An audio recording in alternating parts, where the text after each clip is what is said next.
Well, hello everyone, and welcome back to Searching the Sacred.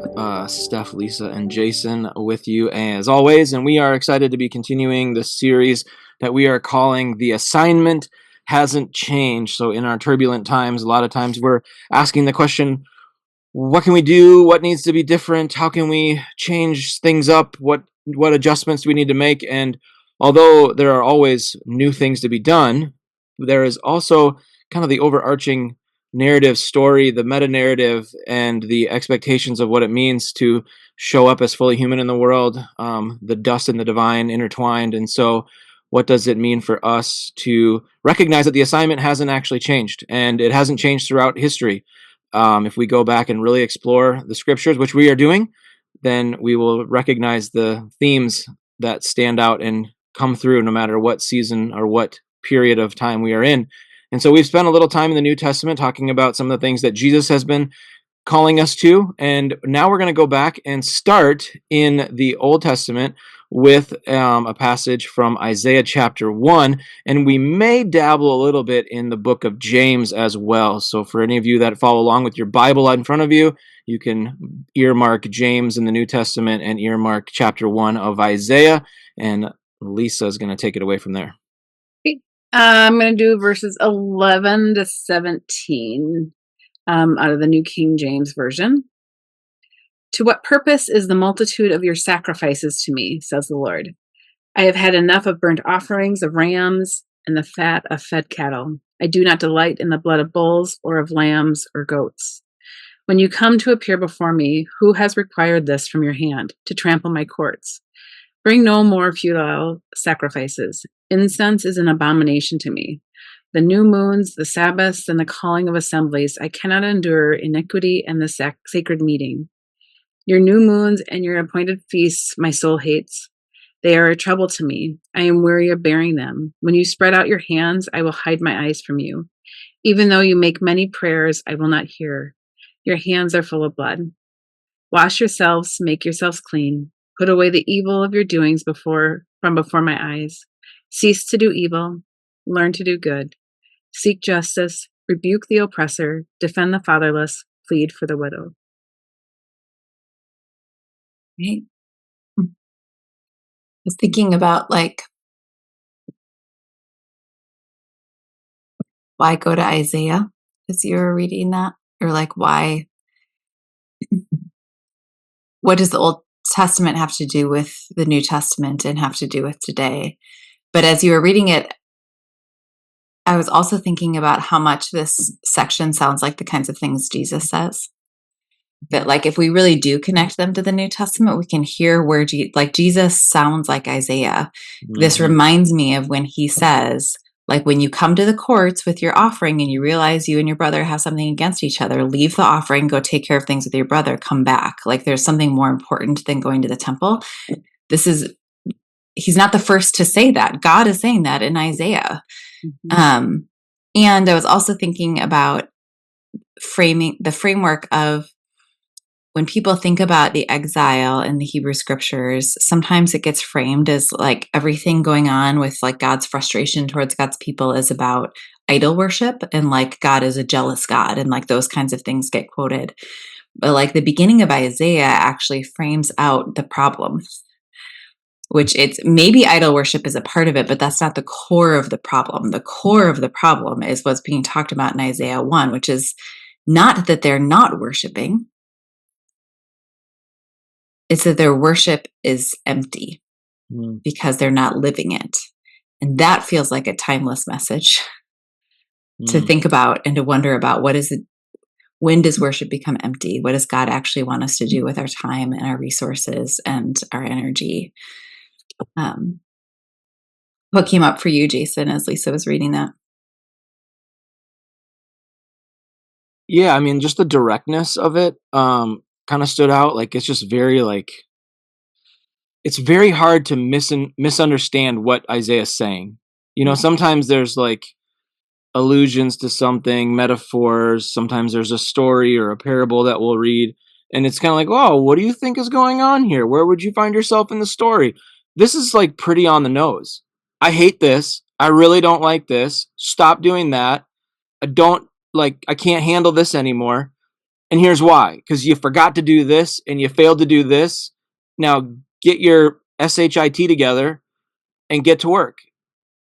I mean, it's so on the nose. Like it's kind of refreshing, right? Like to some degree. Now, the other thing that stood out to me, which I'm sure we're going to get into, is what he's frustrated with, or what, sorry, I used a male pronoun for God there that I don't like using.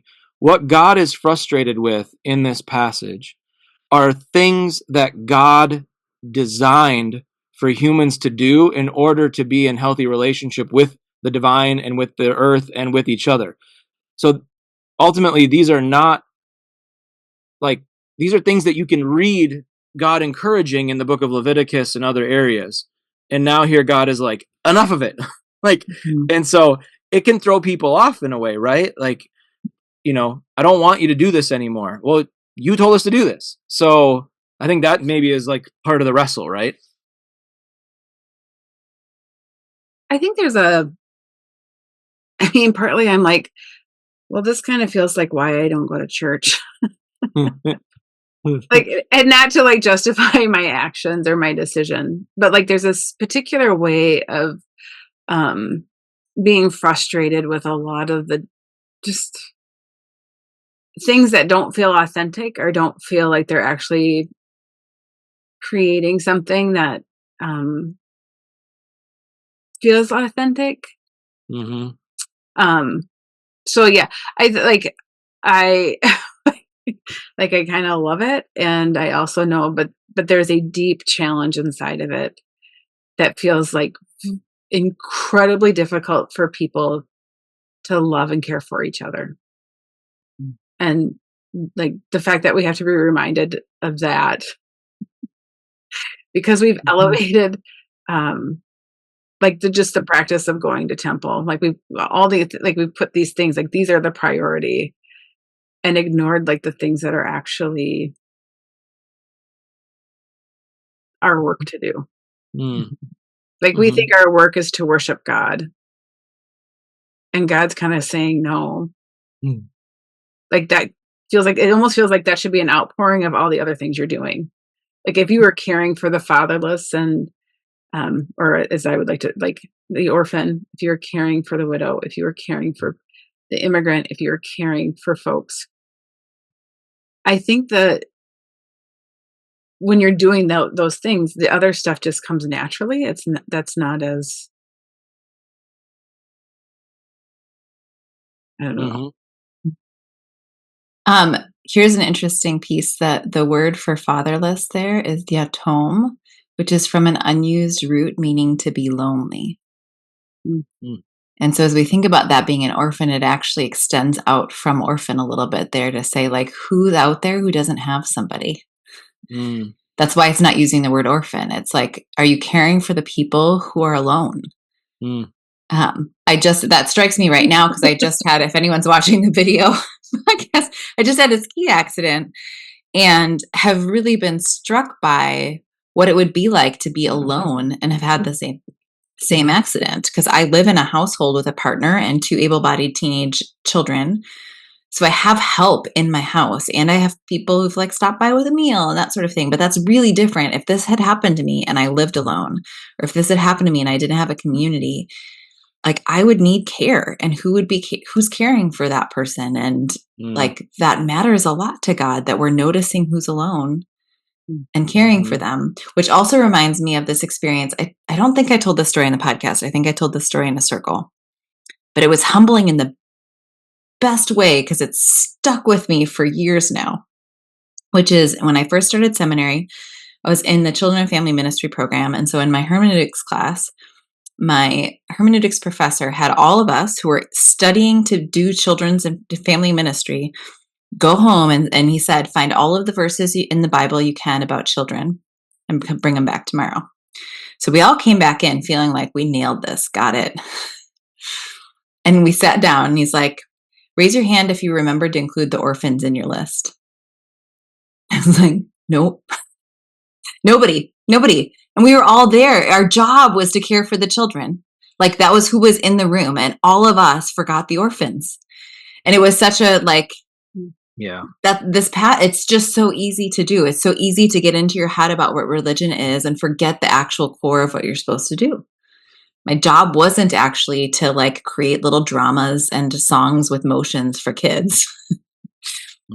My Or to job welcome was, those who are coming to you, right? I mean, I think one of the Hall of Fame verses for like kids is like when the little kids come to Jesus and the disciples are like, no, go away. And then Jesus is like, no, let the little children come to me. And so it's like, okay, cool. All the ones that have access, right? All the ones who have the privilege of being near. And yet, yeah, you're right. The Bible spends way more time talking about people how are that are you going alone or out to care orphans. for the orphans? How are Yeah. you going out to care for the people who don't have people? How are you going out to seek justice? Mm-hmm. I do think it's really interesting to me to wrestle with parts of the Bible where God contradicts God's self Mm-hmm. because of the way that pushes us into nuance in general with how we hold our faith. Like God has made very clear in Exodus, Leviticus, and Deuteronomy that Sabbath is really important, Mm-hmm. that appointed festivals and feasts and new moons are really important, that offerings are really important. But here, God's saying, stop bringing them. I'm full. Like, which is such interesting language. And my soul detests them. Mm-hmm. They're a trouble to me. I'm weary of this. And so, like, that feels like it's about itself and about more than itself. Like, do we recognize when times have changed and the instruction, like we're holding on to the wrong part of the instructions? Mm-hmm.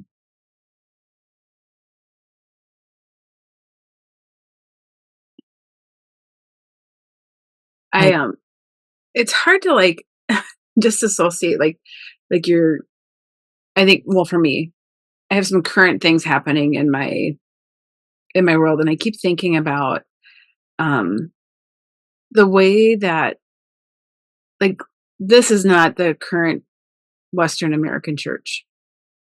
But there are things in this for the current Western American church. And I keep encountering these spaces where it feels like we have this idea that if you belong to the church, if you go to church, if somebody's a Christian, then they're good. Like we make an immediate leap. And by we, I mean, I don't know what I'm noticing is that there are folks who will say, well, that person's a Christian, so it's probably fine. And um, we hold it in this space of like pastors being so much better at taking care of things and like knowing what to do and what the answer is. And like there's a particular way that even I think about like these things are like reinforce that idea of like, well, if you were a Christian, you'd just be fine. You'd have a community, these people would take care of you, they know the answers, you would live a good life, you'll be rewarded for those activities. And that's actually just not true. Like it's not actually true that just because someone might identify as a Christian, that they're a good human, that they're going to do kind things or take care of people, or there's not something other underneath their decision making processes. There's a lot of different ways that can go sideways, and this makes me think about like if this is about things that you're doing in the temple, like sacrifices should have been caring for folks who were poor who needed food. Like that should have been part of the thing. Like people are actually being cared for. It's like this conversation that I remember having that I don't think is actually the right answer. So I want to be careful with it. But like even if like the Christian church took on foster care in America, they could eliminate the foster care system. I have mixed feelings about even saying that. But like there is this thing of like the church could take care of some things or like fund things or create buildings that have different uses. But we don't actually do that. We don't actually want uncomfortable church. We want really comfortable church. We want comfortable chairs. We want a comfortable message. We want like there's this weird thing with like comfort that everybody is like shooting for that's actually not the thing. And it makes me think about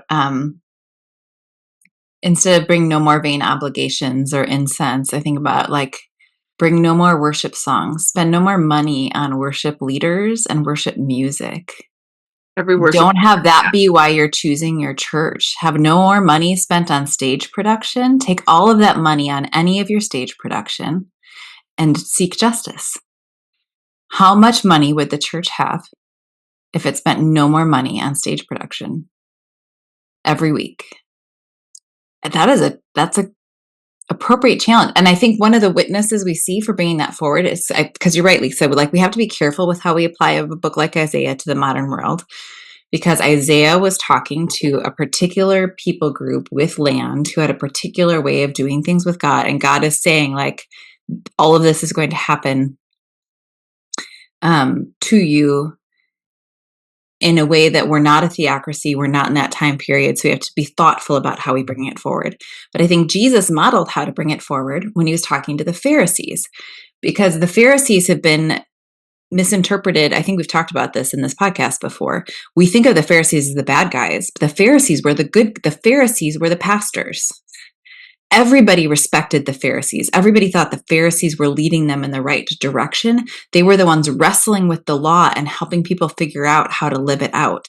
He was toughest on them because he wanted them to do better and help people live it out, like see the right parts of things. And so I'm thinking about that in Matthew 23, which is on my mind. I'm going to pull hopefully everybody will follow this story. It follows in my mind.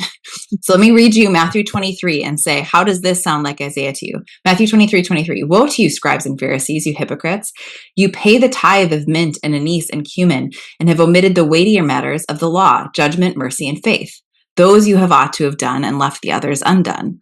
Like, how much does that sound exactly like what Isaiah is saying? Like, you're focusing on the wrong part.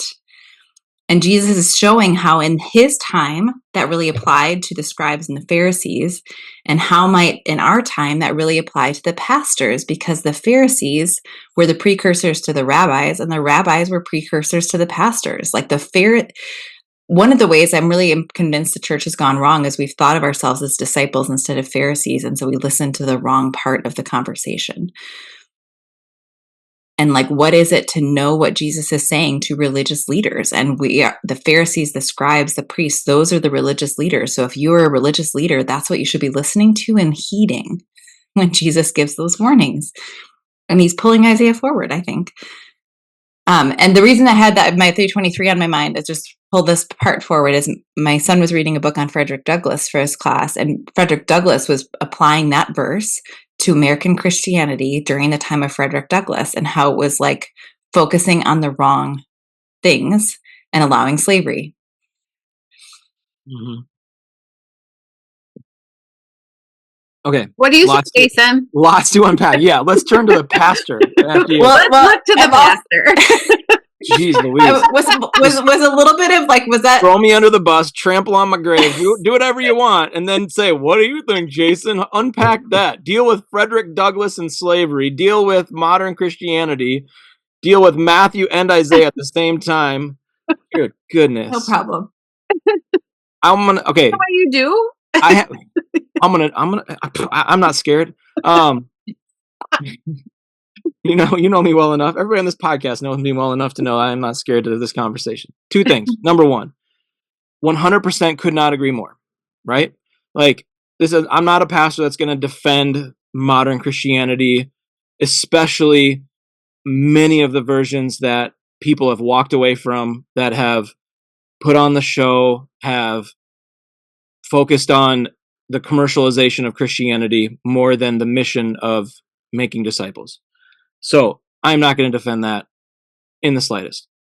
But one thing I will caveat and play a little devil's advocate is that in pre-modern times, the people had way less power than they do now. Authority figures, whether it was priests, whether it was Pharisees, whether it was kings, whether it was Caesars, whether it was, even prophets, had so much authority over speaking on behalf of God. There wasn't literacy the way there is now. People didn't have access to scriptures the way they have now. And so you had people who were in a position of power, and really you couldn't combat it. There was not really a mechanism for it, unless there was someone like a competing, Pharisee, like Jesus, right? Comes along and says, "Woe to you," because he's one of them, right? Like he's in their group of people going around interpreting the scriptures. In our modern time, especially in a capitalistic society, which I think we can't overlook, people are voting with their dollars. And so if you're a church trying to survive in an economy where people vote with their time and their money, it can be really difficult to survive if you don't try to meet some of the expectations that people have. That's not an excuse for not doing the right thing, but I think there's a factor to play in that, because it's obvious. We've all either been a part of or attended megachurches who throw all the money at the worship thing. There's not people in the pews yelling at the pastor to read Isaiah chapter 1. They're just not. They're like, "Give me more. Here's more money. I'll drop my kids off at the PlayStation, at the Xbox consoles, multiple," right? Like they're voting with their time and they're voting with their dollar on what they want in their church experience. I think it is up to leadership to correct that, to help influence what's different. And I think that there's a healthier intertwine that needs to happen. But I think it's a very challenging environment to try to lead a congregation at this time. And I'm not trying to like give myself an excuse or anything. I actually think that the church that I was lucky enough to walk into 3 years ago was already a very mission oriented church that was not throwing money at flashy. They were like, how can we serve our neighbor better? Like, can you help us? And so I think they have a true heart of service, and they would read Isaiah chapter 1 and be like, well, yeah, duh. But I don't think that's common. Anyway, so that's my caveat. Yeah, I think that names the tricky spot of people.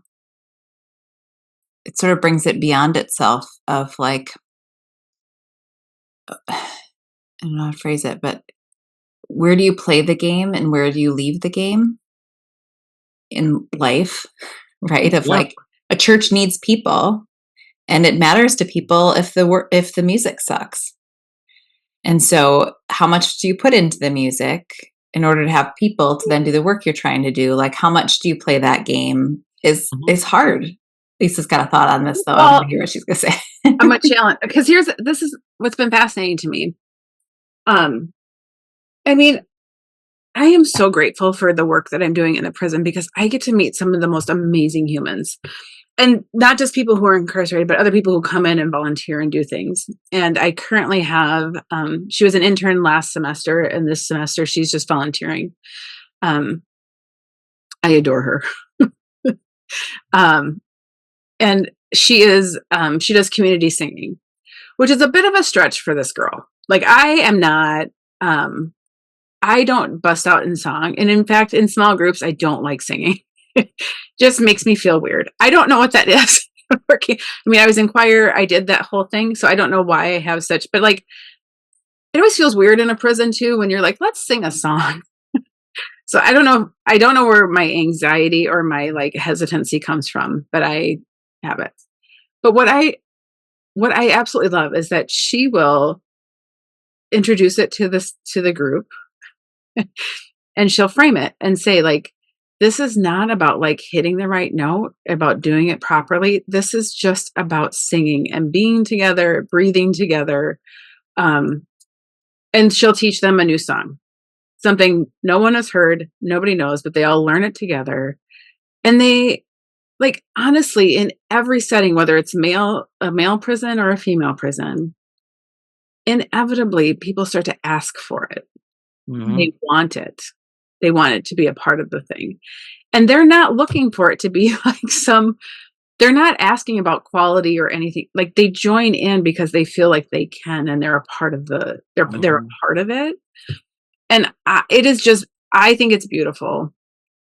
And like, it's not necessarily my skill set. Like, I can't I can't suddenly start leading these things when if I don't have an Isabel in the room, I'm not doing it. Did you want to lead us and have a 3-person No. little? We sing right now? No, but if I pulled Isabel on, she would do it in 2 seconds and you would probably just love it. It reminds me a little bit of like, it is like stripping back all the stuff that I learned in megachurch culture, which I learned about the stage. I learned about the Sunday service and how things get put together and which things go in which spot to make the most use of whatever thing, whether it's announcements or the offering or the worship or like the musical undertone. Or the known secret that prayers are actually transitions on the stage. Like there's just a lot of like moving pieces, and like for a long time it really like harmed my way of going to any other church that didn't have that same level of it's performance. It's like it reminds me of concerts and theater and different things. It has like a performance element to it. And so my lens with which I saw everything was through that lens of like, how good is it? And if you're not good enough, you should not be doing it, which is like the polar opposite of community singing, which is like, everybody has it. Just bring it. Just come do it. It doesn't matter if you're off key. It doesn't matter if you're off like pitch, rhythm. Just come sing. And like, there is something really beautiful about it. Like, does it always sound great? Well, no, but like sometimes like you like somebody starts harmonizing and I don't know. There's sometimes when I get exposed to those things and I spend more time with those things, then the shiny stuff is less shiny. Like I can't not right. Like there's something about like when you're in it, I was 100% in on making sure the stage was excellent and would offer my critique freely. That's actually the worst part of me. And that was flourishing. And like, that's the hard part to acknowledge is like that actually, like I actually like flourish in that environment because that's actually like, it's like the dark side of some of the skills that I have. And so like to be actually cautious and careful with like, how am I engaging in those spaces and thinking critically about it was really life-changing for me.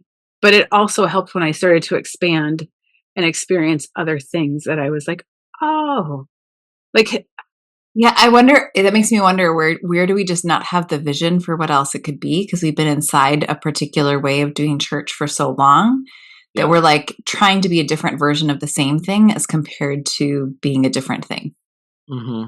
Well, I wonder if, and this isn't going to solve everything, but like there's like almost like a labeling issue, right? Like we label everything under this big caveat of worship, but some of it is performance, and some of it is community, and some of it is something else. Like I don't even know what it would be, and because like there are I've been to like there's this one church in the cities. I won't name the church, but they just have so much talent in that room. And when they all get up on stage and start playing music, it is truly like, it is like going to a professional concert, because most of those people on Saturday night and Friday night are playing in Minneapolis somewhere in a jazz club or like in a, like they make their living playing music. They're unbelievable musicians. And to be able to be in a room with them on Sunday, singing these songs about God and Jesus and the Spirit showing up, like there's just something really powerful about that. It really is fun to be in that space. What I always have a trouble with is that sometimes excellent musicians are just authentically being excellent, and that it's just great. Like it's great. But it's when you have musicians that are trying to sound like excellent musicians or trying to sound like the record that they just listened to that week, and they're trying to do that thing as opposed to being themselves, and showing up like authentically. So when my previous line of work at Bethel, when I was the associate pastor, is I would work with the bands on putting together chapel services and putting together worship experiences. And one of the hardest things I had with these student-led bands is I would always ask them a question: who are you as a band? Like, who are you as musicians? Who are you as a vocalist? Not, can you sound like the person on this record, or can you sound like the person on this album? because that's what they were trying to sound like. We want to create this experience just like they did here or just like they did there. And it was like, no, just be you. Like all we want to do is be around authenticity and people that are just pouring themselves out so that we can also do the same thing. Like that's what we want. Like, and whether it's like two people singing a cappella in a room and and we get to join in that beautiful chorus of nothing else other than voices, like, or whether it's a full band, everyone just being themselves. Like, I think I want authenticity more than I want performance or more than I want perfection, which I think is what we're often after. I also think about, so as I'm listening to God's words in Isaiah 1 and like, stop doing this, start doing this. What it makes me think about is like how we spend what preparing for worship means.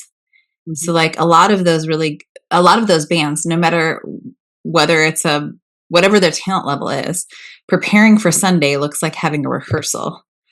As compared to, I think Isaiah would say, preparing for Sunday looks like washing and making yourself clean, learning to do well, seeking justice, relieving the oppressed, like finding justice for those who are alone. And so like, there's something not just in the Sunday, but in the preparation for the Sunday. There's something in like, makes me think about when I do Enneagram work with people, one of the ways I'll help them think about what type they might be is like, if let's say you had a project that was yours to complete and it's not complete and you have to present to your boss tomorrow, how do you spend today? Like, do you spend today scrambling to try to get it done? Do you spend today massaging the PowerPoint to look as good as possible to spin that it's not done? Do you spend today anxious that it's not done? Like that day really says something about your personality for like, because we're all going to hit those points. And like the church has just told us for a long time, I think, that preparing for Sunday looks like rehearsal as compared to preparing for Sunday looks like justice. And I know like it is tricky because like we still want, like I have definitely not wanted to return to a church because I didn't like the music.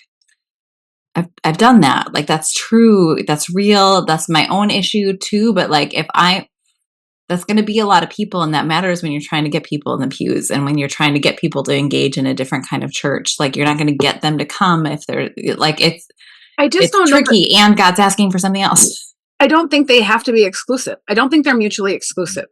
And I think that's I think part of the thing that is the wrestle. I mean, if you've been behind the scenes of a megachurch, you know what happens to folks. And I don't like, what does it look like to have a church or staff community that is actually that part of their job? Okay, here's what, like, there are times where you're like, there are churches that their staff doesn't even like pray during the week unless they're like gathered for a meeting, right? And like, that's probably pretty normal. Don't think much about it. But then there's been other places that I've been where like they start every day in prayer. And I'm like, ooh, they got a really high value of that. I can see that. They commit to it. They do that. And I sometimes think like, oh, okay, so what's the high value of the church? When I go into a church, I feel like I'm a pretty good gauge of like, you can do a couple services and you could figure out pretty quick what's the high value of this church. Mm-hmm. Like it becomes fairly clear. And I don't know that I have been into a church where I have felt like, oh, justice. This church is about justice. Or this church is about folks who are lonely. Or this church is about helping widows. Like they love their widows. Holy buckets. Like, I feel like that's what I feel like is missing. It's not that you can't have excellence on your Sunday mornings. Great. But like, what's the excellence about? What is it leading people towards? Because if it's just like, I'm going to feel good, raise my hands in church, which by the way, people do that at concerts too. So like, I don't know that that's an indicator of like actual worship. But there's a feeling of connection. Yeah. If that's it, I mean, what are we talking about on weekend? I feel like most of the church services I've gone to lately have, I don't know. I think it would be interesting if this was our measuring. We're going to measure by how we're doing in these areas. And then, hey, if we're knocking these out of the ballpark, yes, focus on the next thing. I don't know. It's not a checkbox though either. It has to be lived life.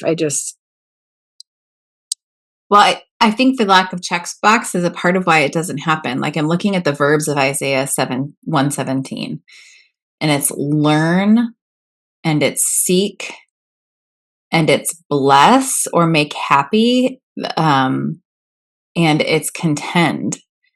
And so all of those are things you're not going to complete. You can't check off. How I have to learn to do good. I have to seek justice, because it's not going to be easy to find. I'm going to have to contend for people. All of those are so much harder to quantify. All of the verbs I'm doing, when it's things around the issues of justice and caring for the lonely and the orphans and the widow, it's not something I can get to the end of the day and be like, I finished that. I finished the way you can finish a Sunday service and be like, that was a good Sunday. All of these verbs have the open-endedness that it's really I have to learn what it is to do good. I have to seek justice, which might look different here than it looks there. I have to figure out how to bless this particular lonely person as compared to that particular lonely person. I have to contend for people, and contending is going to look different according to what their needs are. The frustration of verse 17, I think, is why we default to the offerings and the sacrifices and the worship songs, because I can say I did that. That's what church looks like. I did that well.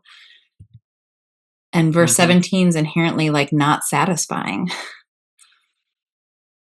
Well, I think you're hitting on something really important, and you touched on this earlier, kind of on the opposite side, in the idea of comfort and contentment, and having a good experience, as if that's the goal of life, or that's the goal of church, or that's the goal of your faith or something, is to be comfortable, or is to be satisfied, or is to feel good, as opposed to feeling uncomfortable, feeling called, feeling challenged, feeling encouraged to get messy, right? I was trying to put a positive spin on one of these, right? Encouraged to get messy. Do churches do that, right? Do churches call people to do hard things, or are they reminding people of how great things are? Ooh, say that again. Do churches call people to do hard things, or do they remind people of how great things are? That's overly simplistic, but it might be helpful. Well, the simplistic, though, I think is a part of why we drive towards the worship songs. And maybe worship songs are really the best modern equivalent to sacrifices in this way, is that it feels really good to have a before and after that I'm engaging with. So if I sacrifice, something was wrong between God and I sacrificed this sheep, and now it's better. It has that feel. It's not actually what it, if you're actually reading the nuance of it, that's not what it says, but it feels that way. And I noticed a lot of popular songs that we use, like Amazing Grace, I was lost, I'm now found. We like that feeling of I have been rescued. I am no longer stuck here, which goes to that sort of I'm good now. I was bad, but now I'm good, as compared to I am good, and now I need to keep working at a bunch of things. Well, and isn't that a translation issue with most of our Bible? I'm doing this series on believe in the Lord Jesus Christ and you will be saved, right? That's I'm going to talk about that verse for 5 weeks in a row. I'm going to break it down word by word, essentially. Well, that translation, will be saved, sounds very before and after, right? If I believe this, then I will be that. So then I don't have to worry about what comes next. But I don't think that's the best translation of the Greek. The Greek is likely to be like both in the past and moving forward continuously. This is happening to you, ing, not ed, right? And that's really messy in a translation. No one would want to translate that verse, believe in the Lord Jesus Christ and you'll be in the process of being saved for all eternity. Like, what? Like, in the process of being saved for all eternity? Like, that doesn't make any sense. Except, like, it makes a lot of sense. But it's just, we're more comfortable with, and you will be saved. Like, and then you're good. Well, I'm wondering, like, how much does our translation of the actual text put us behind the eight ball, like when it comes to I think it's also because we've glommed onto those translations, right? Like it's the human, because this is what's happening in Isaiah. Like you said earlier, like most people aren't literate. They're not reading what the text says. They have a tradition that they engage with. And in that tradition, there's sacrifices, and the sacrifices feel like the right thing to do. And when they do them, they feel better. And so that's what they've defaulted to, and they've missed all of these other parts. And it has some things to do with the religious leaders and how they've led them. It has other things to do with the people and how they've glommed onto the way they want to be led. But it's like, it's not just translation. It's like the way that's what we want the translation to be, right? Like we want it to be one and done. We want it to be checklist. We want it to feel good. And they're in a scary time in Isaiah. Like there's a lot of empires rising up around them and they don't really know what's going to happen. And so sacrifices are like, okay, God and I are good now, so we'll be good here. Like they want the concrete. How do humans want the concrete? Well, I think we just want, I mean, it reminds me a little bit of like, somehow if the idea is that if we can't complete it, we don't want to do it. If we can't fix it, we don't want to do it. And it reminds me a little bit of like Jesus's challenge of like, the poor will always be among you. Because the idea that you're just going to fix it is actually like, that's not it. Like, stop trying to do the thing that's like, just get in it. And I feel like we're always wrestling with that in either politically or in our own lived experiences of, if we can't fix it, it is incredibly difficult to be in relationship with folks when you can't fix the problem. Because we are really, I mean, I just like, I don't know, there's just something about being in the US that like we really do think we know better than everybody else, and that this is how you fix everything. Like it is just we swim in that soup all day long. Okay, and I'm not trying to get overly political here, but I'm going to do it just for the sake of illustration, because I think you're hitting on something that is unbelievably accurate, and this is where leadership, how do I say this? People have to do the work of understanding what's really going on in these texts, because otherwise they will get manipulated by leadership. Like literally, Donald Trump campaigned and went to a Christian conference and said, "Oh, my dear Christians, you will never have to vote again after these next 4 years with what I do. I will make it all great for you, and you will never have to vote again." That's a fix-it mentality. I'm going to solve it. I'm going to accomplish it. I'm going to fix it all, and you'll never have to worry. You'll never have to think. You'll never have to engage again. And great. Please do it. Right? Like, and it's totally missing. It's like that moment of like, where's anyone saying, no, that was never the point. Like, no one ever. Well, that's what we're doing in the series, right? What's the message? What's the assignment always been? It hasn't changed. And that's what like, where are the people saying, no, you can't actually fix this. Like, this is humanity. We're going to be messy and forever. Like, we're going to be messy, and we're going to have to keep at it. For me, if we're going to be messy, then I'd like to be messy in trying to help others. Right. Then in like a very weird way of like, I mean, and I'll just throw it at, like, I'm going to throw it at the billionaires currently. Like, what the fuck are you doing with all the money? Sorry, that was the F-bomb. You might need a Woo! Put the E next to Jason it. likes it when we get explicit on a, I on a just, religious podcast. like, what are you doing with your money, honey? You can't even spend, and then you spend it on the craziest things of like boats that like you can't. My brain sometimes gets broken, and there's a lot of us that have a lot of money.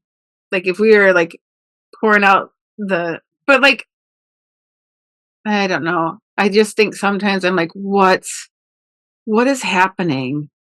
That somehow success and power are always tied to money, and money is always tied to success and power. And when we get those three things going, holy buckets, do we miss. Suddenly this text is like screaming at you, and you're like, nah. J.D. Rockefeller has a quote. He was asked how much money is enough money, and he said a little bit more. A little bit more. Which I feel like, yep, that's exactly what happens. No matter how much money you have, it's a little bit more. But I think that also ties in to what Isaiah 1 is saying, because part of why the sacrifices were like quote unquote easier is because of the financials of it, I think. So this is a little bit of a Steph opinion here, but a lot of sacrifices were tied to the idea that if you sacrifice, you'd be blessed. So sacrifices are an easier thing to hold on to when you want to keep your money. Like it fits in the paradigm, right? I've got a really big field now, and I want God to bless the field and get a good crop. So I'm going to sacrifice my goat because that'll please God. Like that's how a lot of ancient religions worked. And so that certainly seeped into how people understood sacrifices in this place. And so there's a way then you feel like, oh, I am sacrificing to God, and through sacrificing to God, like it's going to bless me too, as compared to I'm going to learn how to seek justice, which might cause me to give up more, which is, I mean, that ties into when we think about this idea that the assignment hasn't changed and how this carries forward. Jesus, in the story we know of the parable of the Good Samaritan, I think one of the real problems that with how the church has glommed onto that story is that they haven't glommed onto the conversation that led to that story. In the conversation that leads to that story, it's a religious leader who asks Jesus, hey, what must I do to inherit eternal life? And thanks to Amy Jill Levine, I've seen how the verb tense matters in that one, because he asks, what one-time limited action can I check off my list to have eternal life by the end of the day?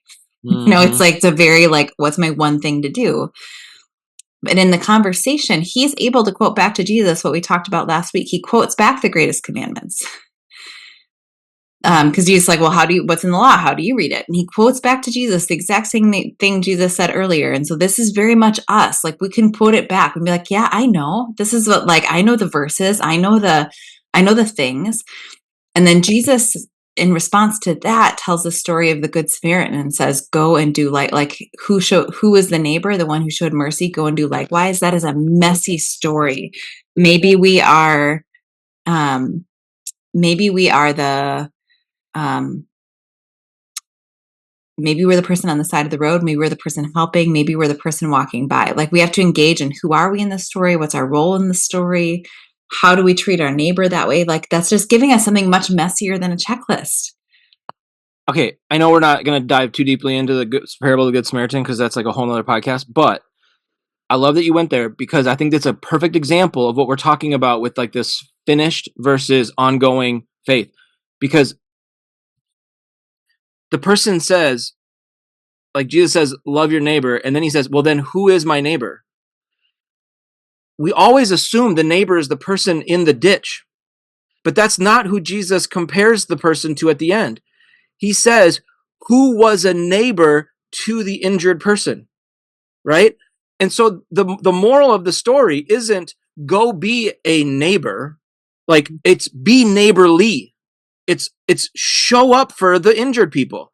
They're all over the place. Show up for the lonely. Show up for the orphan. Show up for the widow.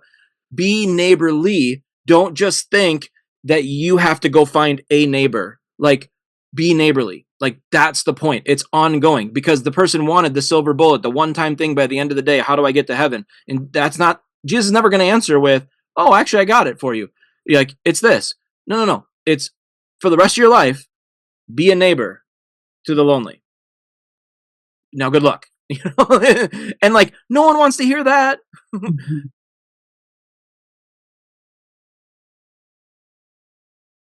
That's what. So you gave the teaser that we might go to James.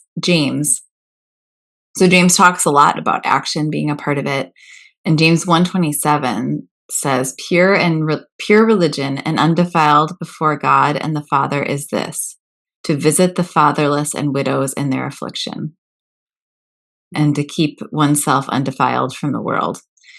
And then it goes in, like James talks a lot about like giving, if you say to someone, be blessed, and don't give them your blanket. Like, what are you doing? Like James has a lot of those call outs of like, which again, that is through Isaiah is talking about it. Jesus is talking about it in Matthew 23 to the Pharisees. Like, what are you doing bringing your tithes and not taking care of this group of people? We've got James talking about it. This is a through line of it is not, religion is not about the sacrifices. It's not.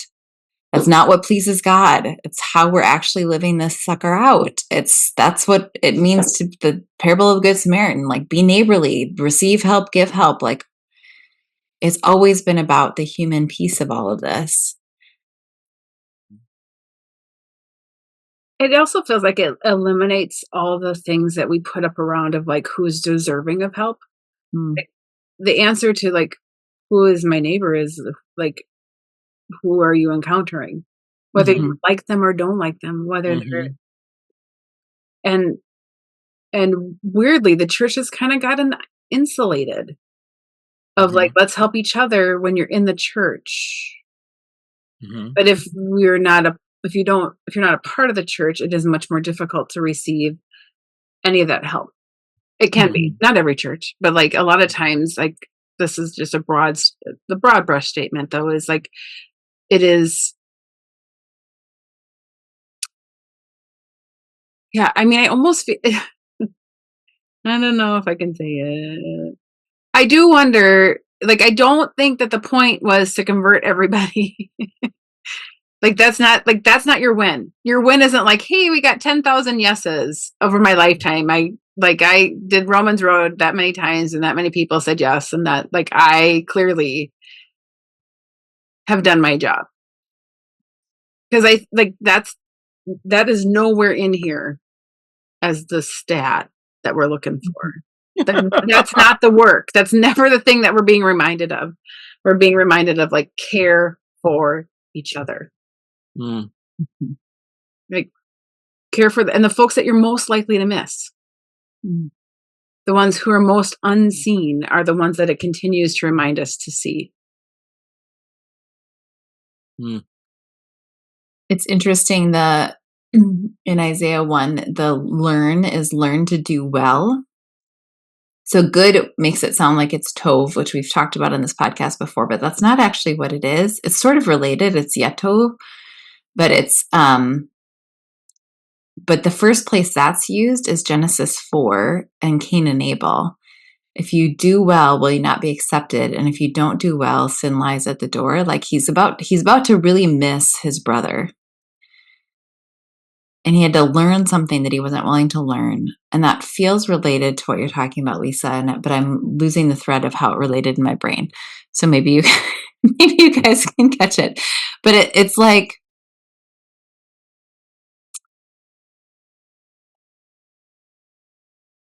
it takes the through line back to Genesis 4, I guess, of like, we think of the first sin as being Genesis 3 and the reaching for the tree. That's how it's been framed by the church. But actually, the first use of the word sin is right there in Genesis 4 about Cain and Abel. That it's always been about how we're connecting to our neighbors and and who is our neighbor and who is our brother. Like, we have framed these things in the wrong spot. And like, what is it to remember that it's always been about the messy humans around us? Like the question, it was never who is not. Like nobody asked who is not. Like who's not my neighbor? Who's not my brother? It always like, we want it to be exclusionary. Who am I? Like, give me the checkbox, give me the people, give me the boundary, give me the thing so I can set that thing up and then I know exactly how to behave. And I feel like the answer is always everybody. Who do you see? I mean, screens have changed that a little bit, but Mhm. Well, I mean, globalization has changed it. I mean, like, and that I don't say that in a negative way. I say that in a really like, yeah, it might be more complicated now to answer that question when you get your shoes from Thailand and you get your pants from, wherever, Bangladesh, and you get you know, you get your Mhm. parts of your car from Canada or Mexico, and you get, this other thing, you get everything else from China, and like, yeah, it's gonna affect things. Like it's a much bigger, broader world. We're not just going down to the market and buying from the local butcher and getting it from the seamstress down the street. Like, it's not how it works. So yeah, our our view of being neighborly is a global thing more as much as it's a localized thing. But And how, go ahead. well, I was going to say that how that both helps and hinders us from living out something like Isaiah 117. Mhm. Because then when we're trying to like, okay, so how do I learn to do well? And how do I seek this justice? And how do I relieve the oppressed? How do I bring justice to the lonely? How do I contend for the widow? That on a global scale, it feels overwhelming to do those things. And how do I, and really when we're thinking about widow too, we're thinking about like that's it's a marginalized group of people who doesn't have power. So that can carry forward to any contend for the people who don't have power to contend for Hmm. themselves. So globally, how do I do that? Like I was reading stories this morning or listening to the news and I was like, I don't know how to help with any of these things. Hmm. And in some ways that's a part of how the world, how like for lack of a better word, evil is winning right now is it keeps us thinking globally instead of locally. And that sometimes Hmm. that's actually keeping us from doing the work. Who are we in proximity to? Hmm. Who is oppressed? Who needs justice? Who are we in proximity to where we need to learn to do well by them? Who are we in proximity to? And if we're not, and how do we seek proximity? But again, that brings it much closer to home and it brings it into the messy relational dynamic instead of, now it doesn't mean contend does mean like call politicians, that's contending for people.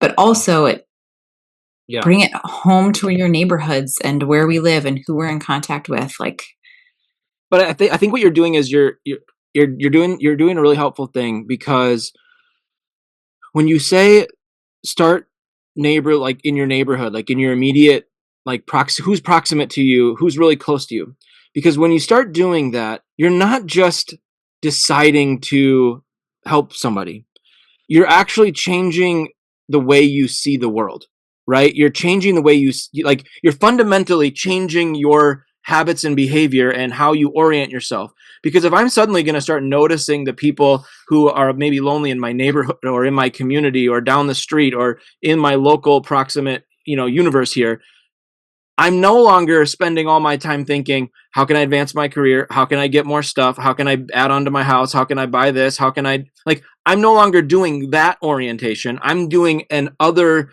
neighborly orientation.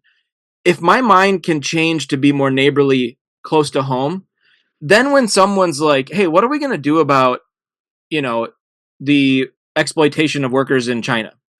Like, if I don't have an orientation around helping my proximate neighbors, then solving something across the world that I actually could do something about, probably with how I spend my money and where I get my clothes. Like, I can't like go over to there and solve it, but I can, we can, there's things we can do, but I can't do anything about it if my orientation isn't actually to help people. Like if my orientation is about me, then I might be like, oh, that's a bummer, and like Starbucks, anyone, like, as opposed to, oh yeah, like what else can I do differently? I've already done this X, Y, and Z, and my focus, my trajectory is here, so it makes sense to just keep going with it.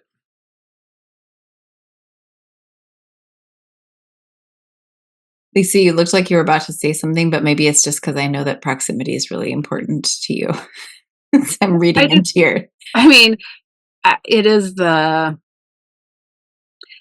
it's one of the things that I noticed, like having left a church community, is that like what felt like your community, which felt like the thing that really would be the place that you would call for any of the like crisis and chaos in your life, would be the church. and then leaving that space and it suddenly like shutting off access to all those things because you've left. And like I just like how painful that was, and like how like I really had to come to terms with a lot of different things in that space. And I just wonder about how we build communities that are not about like, well, you've left, but ways that they're always embracing any like, I don't know, like there's just something about like conditional support that is really harmful for folks. And how do we just continue to meet people where they are? And it does mean that we get uncomfortable. Like this is where I will push on. I think we've misled, like we've misused the words like not safe and uncomfortable.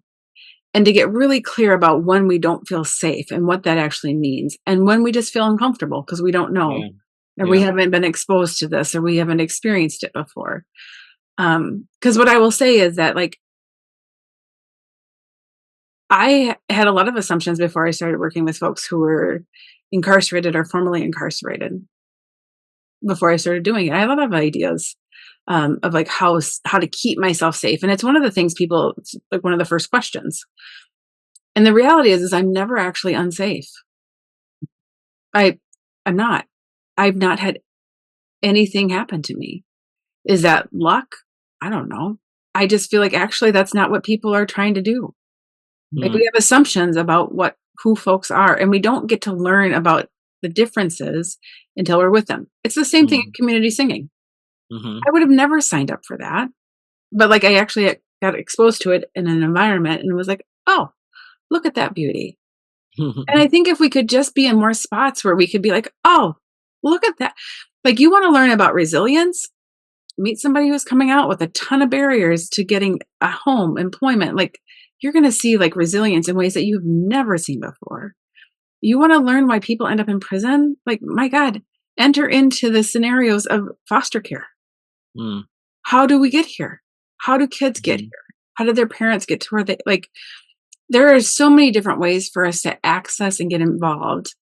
You just got to pick a thing. And I think sometimes we're overwhelmed. It's like that. I don't know if it's decision fatigue. I don't know what exactly it is, but I think we're overwhelmed by there are so many. There's a ton of things, but really, even doing one of these things, even if you don't have all these things, but you were working on one, like the incredible difference that makes in your life. And then the way that it explodes out the other things, right? Like messing with justice, really, yeah. I'm working with folks who are oppressed. I am meeting widows. And sometimes those widows are like, they become widows at their own hand, right? And like, I'm working with folks who are lonely, who are abandoned by parents, right? Like orphans don't happen just by parents dying. It happens by all different ways. So like sometimes it's like if you just get into this, if you get into the mix of one, you are suddenly in the mix of all of it because they're just all tied so tight together. And then that influences how you read this text, how you practice things, where you're aware of slave labor in the world, like all the different things. Like sometimes it does feel overwhelming where you're like, geez, where do I have to shop? I know. Where can't, what? I'm trying. Yeah. And like, but also like, what a privilege to have that wrestle. What a privilege to have to wrestle with like, well, shit, where am I going to buy some stuff? How am I going to make a change here?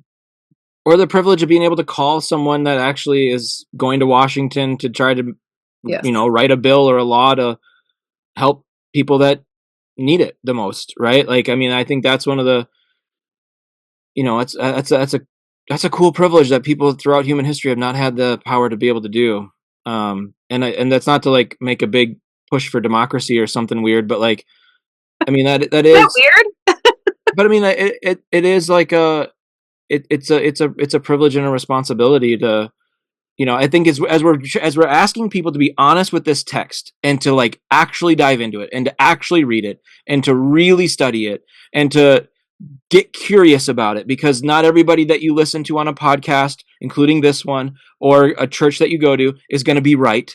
And so don't pretend that they are, but do the work, like get nuanced, get curious, Like, do the same thing with your government. Do the same thing with your local city council. Do the same thing with your state people, like your state reps. Like, find ways to say, no, advocate for justice. Like, there was a bill about how people that get incarcerated are treated if they're transgender that went before the Minnesota House. And I got because I'm on a list of something, I got notified, and here's a simple email you can send to your representative. Boom, sent it off, got an email back, and it was, Jason, thanks for letting me know how you feel about this. I really appreciate it. I want you to know how I voted. I voted this way, as well as all these other people that are on the police commission with me. And it was awesome. I was like, great, like, good work. Like, that's the kind of thing that we can do more of when we contend for justice. Yeah, like we should close by just hearing the words again of like, okay, so maybe just in a different translation. Are you going with Eugene, or what translation? Well, I was thinking about like my own I was looking at the voice, and then I was like, maybe Eugene, I don't know, but I don't like, here's what I'm noticing is the verb tense is both like, it is in the imperative, learn, inquire, make happy or bless, contend, all of those are in the imperative. So they're there's this unresolved, but they're also like strong. This is what you're supposed to do. And then none of the translations feel strong enough to me. So it's like, learn. This is Isaiah 1:17. Like, learn, really dig in to what it means to do well. Inquire and seek. Look behind things, get to know people, and find out what justice looks like. Go to those who have been made lonely for whatever the reason. They have been orphaned by the people around them. Figure out how to bless them and make them bring some happiness. Figure out how to share, bless and make happy them. Bring justice to the orphan and contend, fight for, wrestle for those who've been widowed and left without power to speak for themselves. That's what God wants. Maybe so.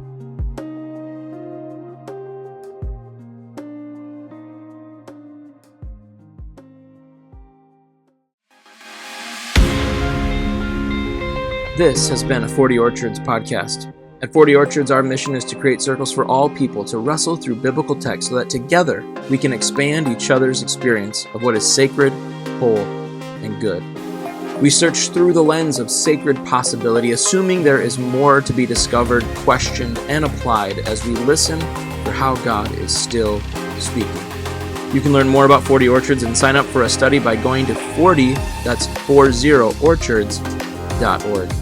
Our opening music is by Les FM. Our closing music is by NCR Music Vibes. Additional music is by 3 Music. Any references to books or other sources can be found in the show notes of this episode. Thank you for searching the sacred.